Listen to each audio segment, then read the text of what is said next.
आज की कहानी में एक भयंकर जुर्म को अंजाम दिया गया था, जिसका कारण था पैसा। पैसों के कारण एक पूरा परिवार खत्म कर दिया गया था। जिस रकम के लिए उस परिवार के साथ ऐसा भयानक कांड हुआ था, वो कोई इतनी बड़ी रकम भी नहीं थी। इस कहानी में विश्वासघात किया गया, जिसे अपना माना गया, जिस पर भरोसा किया गया, उसी ने इस परिवार की पीठ में छुरा भोंका। ये कहानी है एक किसान परिवार की, जिस परिवार में सब कुछ ठीक चल रहा था। परिवार में हंसी खुशी का माहौल था। जिंदगी बहुत ज़्यादा ऐशो आराम से नहीं तो बहुत ज़्यादा ख़राब भी नहीं थी।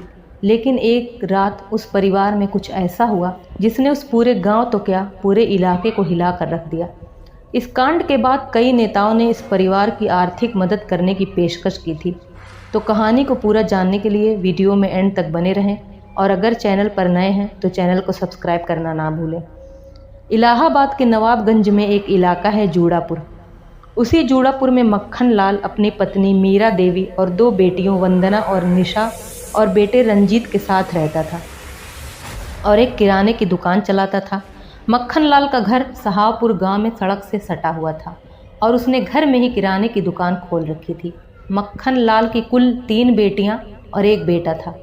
सबसे बड़ी रंजना मेरठ से बीए फार्मा करने के बाद शिमला के एक फर्म में नौकरी करने चली गई थी और बेटा रंजीत बीए की परीक्षा देने के लिए 20 अप्रैल 2017 को प्रतापगढ़ गया हुआ था। जब मक्खन लाल का बेटा घर पर नहीं था तो 24 अप्रैल 2017 को मक्खन लाल के घर पर एक घटना घटी। उस रात जब मक्खन लाल अपनी पत्नी और 2 बेटियों के साथ घर पे था, लोगों का कहना था कि उन्होंने मक्खन लाल के पूरे परिवार को देर रात तक उनकी किराना की दुकान पर देखा था। सबके सामने ये मामला तब आया जब रंजीत ने 24 अप्रैल की सुबह अपनी फैमिली को कई बार फ़ोन किया, लेकिन घर में किसी ने भी फ़ोन नहीं उठाया। इसके बाद उसने घर के पास रहने वाले एक चाचा नोखे लाल को फ़ोन किया और उनसे कहा कि आप मेरे घर पर जाइए और पता करिए कि पता नहीं क्यों मेरा फ़ोन कोई उठा नहीं रहा है। रात से मैंने कई बार फ़ोन किया है, लेकिन मेरी किसी से भी कोई बात नहीं हो पा रही है। आप जाकर पता करिए आखिर क्या बात है, सब लोग कहाँ हैं। नोखे लाल तुरंत रंजीत के घर जाते हैं तो वो देखते हैं कि मक्खन लाल के गेट पर अंदर से ताला लगा हुआ है। बहुत देर तक उन्होंने आवाज़ दी, लेकिन फिर भी उस घर से बाहर कोई नहीं आया। तब नोखे लाल उस मकान के पिछले दरवाजे की तरफ गया और पाया कि दरवाज़ा तो खुला हुआ है। नोखे लाल को कुछ अटपटा, कुछ अजीब सा लगा, इसलिए वो उसी दरवाजे से अंदर की तरफ गया और अंदर जाते ही वो पूरी तरह से हिल गया। बिस्तर पर मक्खन लाल, उनकी पत्नी मीरा और उनकी छोटी बेटी खून से लथपथ पड़ी हुई थी, जबकि मझली बेटी फर्श पर खून से लथपथ पड़ी हुई थी। मक्खन लाल की बेटियों के कपड़े अस्त व्यस्त थे। नोखे लाल ने तुरंत बाहर आकर शोर मचाना शुरू किया। पूरे गांव में ये खबर जंगल में आग की तरह फैल गई। धीरे धीरे लोगों की भीड़ इकट्ठा होना शुरू हो गई और फिर गांव वालों के द्वारा नवाबगंज पुलिस को इस भयंकर हत्याकांड की इत्तिला दी गई। पुलिस तुरंत हरकत में आ गई, फौरन मक्खन लाल के घर पहुंची। उन्होंने गौर किया कि लड़कियों के कपड़े अस्त व्यस्त थे, जो कि इस तरफ इशारा कर रहे थे कि इन दोनों के साथ दुष्कर्म हुआ होगा। मक्खन लाल की पत्नी मीरा के कपड़े भी अस्त व्यस्त थे। सबके सिर, चेहरे, पेट और सीने पर चाकू जैसे औजार के अलावा मूसल से भी वार किए गए थे। कमरे की अलमारी बिखरी हुई थी और सामान बिखरा हुआ था। घटना की खबर मिलते ही बेटा रंजीत गांव पहुंच गया था, जिसका कहना था कि पड़ोस के यादव परिवार ने उसके परिवार वालों का ये हाल किया है। उसने पुलिस को बताया कि कई सालों से उसके और यादव परिवार से खेतों को लेकर उनके बीच झगड़ा चल रहा था और उन्होंने हमें होली में धमकी भी दी थी कि पूरे परिवार को ख़त्म कर देंगे। रंजीत के बयान के बाद पुलिस ने 5 आरोपियों राज बहादुर यादव उर्फ भल्लू, शिव बाबू यादव, नवीन, नरेंद्र और अजय को पकड़ लिया था। पुलिस इन 5 आरोपियों को पॉक्सो एक्ट के तहत ले गई और इनसे कड़ी पूछताछ की गई, लेकिन इन लोगों का कहना था कि उन्होंने ऐसा कुछ नहीं किया है। वो लोग लगातार पुलिस से अपनी बेगुनाही की गुहार लगा रहे थे। उनका कहना था कि माना हमारे बीच खेतों को लेकर झगड़े चल रहे थे, लेकिन हम उनके साथ ऐसा घिनौना अपराध नहीं कर सकते। उस रात हम अपने अपने घरों में सो रहे थे। सबकी तरह हमें भी सुबह को इस कांड का पता चला। पुलिस ने 5 मई तक इन लोगों को जेल भेज दिया। केस की जांच की जिम्मेदारी एसटीएफ और क्राइम ब्रांच के पास सौंप दी गई थी। पुलिस मक्खन लाल के बेटियों के किसी प्रेम प्रसंग पर भी जोर दे रही थी। मक्खन लाल की मझली बेटी वंदना के फ़ोन रिकॉर्ड निकलवाने पर पता चला कि उसकी आखिरी बार एक लड़के से बात हुई थी, जिसका नाम नीरज था। नीरज मौर्य को तुरंत पुलिस द्वारा पूछताछ करने के लिए पुलिस स्टेशन बुलाया गया।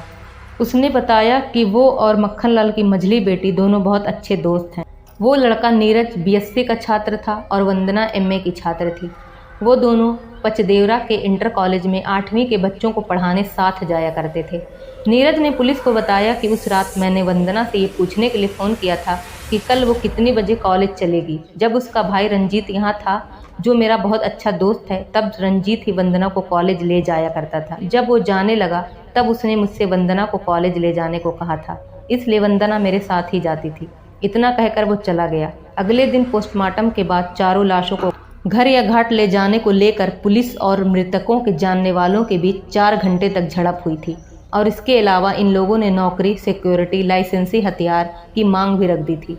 सबको शिमला से आने वाली सबसे बड़ी बेटी रंजना का इंतजार था और तब तक के लिए शवों को मुर्दा घर में रख दिया गया था। पुलिस ने रंजीत की गवाही पर 5 लोगों की गिरफ्तारी तो कर ली थी, लेकिन ये रहस्य जस का तस बना हुआ था कि असल में ये लोग इस कांड में शामिल हैं भी या नहीं, और इतने बड़े हत्याकांड और रेप का कारण क्या है। पुलिस को वारदात में प्रयोग किया गया मूसल तो मिल गया था, लेकिन वो धारदार हथियार नहीं मिल रहा था जिससे इन सब लोगों पर वार किए गए थे।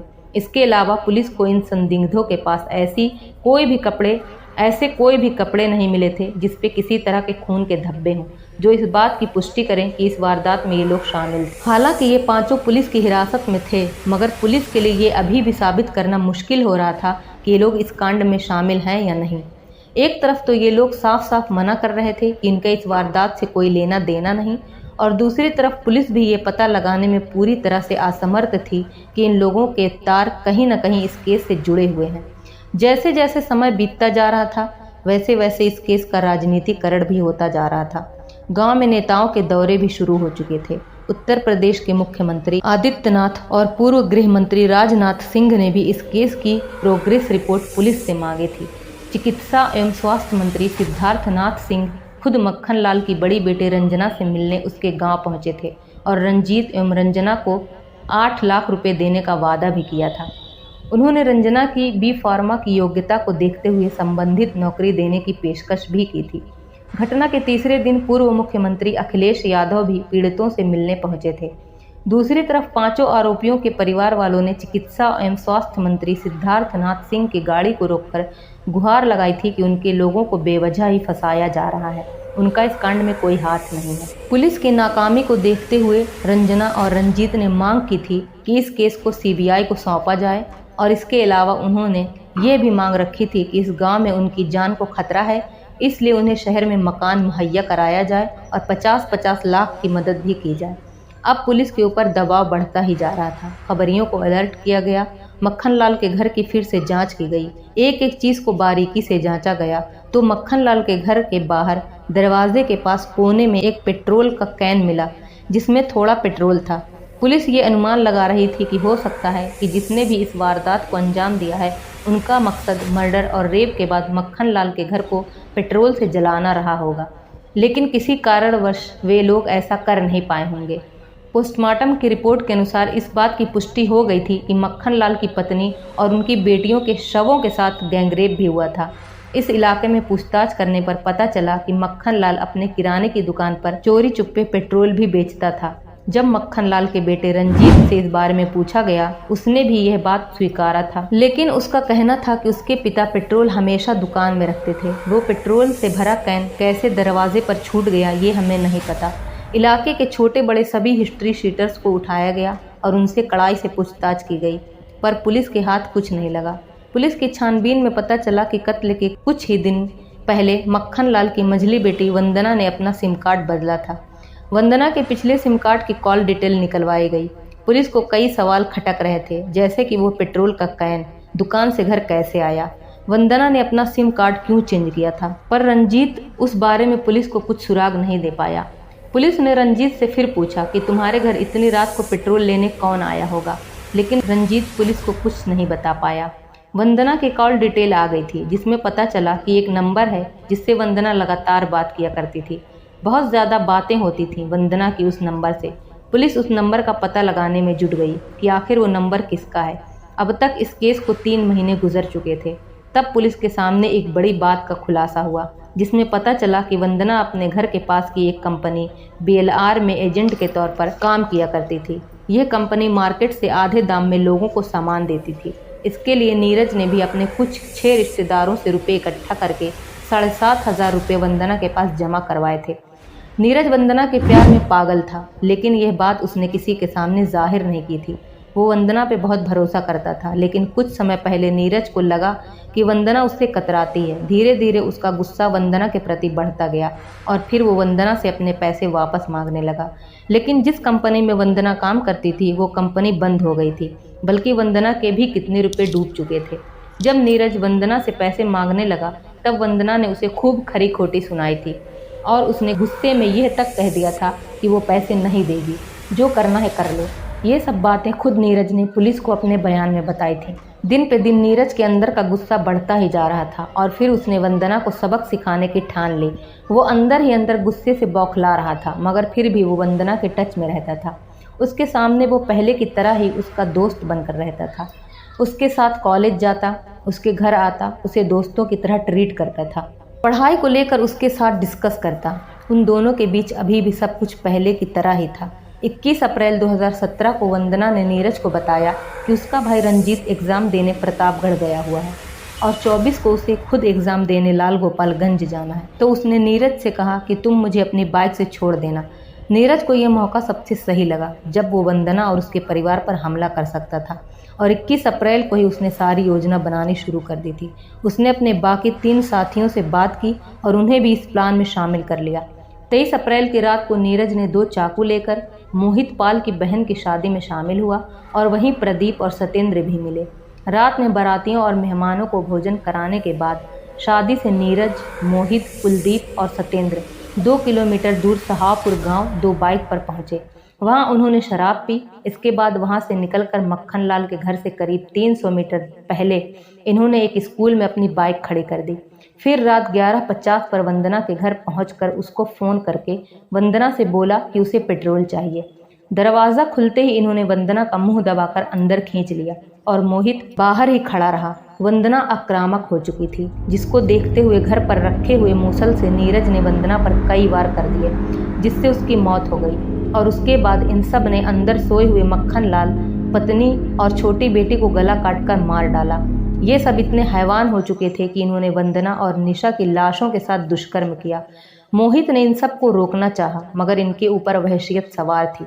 सारा कांड करने के बाद इन्होंने घर की एक अलमारी का ताला तोड़ा, मगर उसमें उन्हें कुछ नहीं मिला और फिर ये सब घर से निकल गए। पुलिस के अनुसार यह क्राइम ऑफ पैशन का केस है, जिसमें नीरज के ऊपर वंदना से बदला लेने का भूत सवार था। इन सब के पकड़े जाने के पहले पुलिस को ये पता चला था कि नीरज उग्र स्वभाव का है और जरा जरा सी बात पर मरने मारने पर तैयार हो जाता है। पुलिस ने जब पहली बार नीरज से पूछताछ की थी तभी उसने बताया था कि उस रात वो और उसके दोस्त मोहित के बहन की शादी में थे। जब पुलिस द्वारा उस शादी की वीडियो कैसेट देखी गई तो उन्होंने देखा कि 12 बजे के पहले शादी में इन्होंने जो कपड़े पहने थे, 12 बजे के बाद के वीडियो में उन सब ने वो कपड़े नहीं पहने थे। और यही बात पुलिस को खटकी थी। नीरज को उठाकर जब उससे कड़ाई से पूछताछ की गई तब उसने इस भयानक हत्याकांड और रेप का खुलासा किया। जब पहली बार पुलिस ने नीरज को पूछताछ के लिए बुलाया था तो पूछताछ के दौरान उसका सिर दीवार से जा लगा था, जिसमें एक कील लगी होने के कारण उसके सिर से खून बहने लगा था, तो इसीलिए पुलिस ने उसे तुरंत जाने को कह दिया था। नीरज के वंदना के साथ रिश्ते खराब होने के बाद उसने दूसरी लड़की से संबंध बना लिया था। पुलिस ने जब नीरज के घर छापा मारा तो उनको नीरज के घर से घटना में प्रयोग किए गए 2 चाकू, खून से सने कपड़े और 2 बाइक भी मिली। घटना का पूरा खुलासा होने के बाद पहले गिरफ्तार किए गए आरोपियों को बरी कर दिया गया था। हालांकि इन लोगों के नार्को टेस्ट भी हुए थे जो कि निगेटिव आए थे। नीरज और उसके बाकी साथियों की गिरफ्तारी के बाद उनके परिवार जनों ने भी पुलिस के खिलाफ मोर्चा खोला था। उनका कहना था कि पुलिस के ऊपर 90 दिन के अंदर चार्जशीट फाइल करने का दबाव था, इसीलिए पुलिस ने हमारे 4 बेकसूर लड़कों को पकड़ लिया है। कोर्ट में इन सबको पेश किया जाने के बाद रंजना और रंजीत ने कोर्ट से इन लोगों के लिए सजाए मौत की गुहार लगाई थी। 2 साल बाद तक भी ये मामला सेशन कोर्ट में चलता रहा और ये अभियुक्त समय समय पर जमानत पर जेल से बाहर आते थे। 21-22 साल के पढ़े लिखे अच्छे घरों के इन लड़कों ने इतने विकृत जुर्म को अंजाम दिया, ये सुनकर ही सबके होश उड़ गए थे। वो लोग भी हिल गए जिनकी मक्खन लाल के परिवार से दुश्मनी रही थी। गांव वाले जो अब तक जुर्म के रहस्य से आतंकित थे, अब सच जानकर मायूसी और शौक के माहौल में डूब गए थे। एक 7,500 की छोटी रकम के लिए 4 कत्ल और गैंगरेप किया गया था। रंजीत सबसे ज्यादा शॉक्ड था। जिसे वो अपना जिगरी यार मानता था, उसने उसके परिवार का खात्मा कर दिया था। तो इस कहानी के बारे में आपकी क्या राय है, कमेंट बॉक्स में ज़रूर बताएं। आपका एक कमेंट हमारे लिए बहुत ही महत्वपूर्ण है। ऐसे ही सत्य और आपराधिक घटनाओं को जानने के लिए हमारे चैनल क्राइम फाइल्स पर बने रहिए। मिलते हैं नेक्स्ट वीडियो में, तब तक अपना और अपने प्यारों का ख्याल रखें। जय हिंद।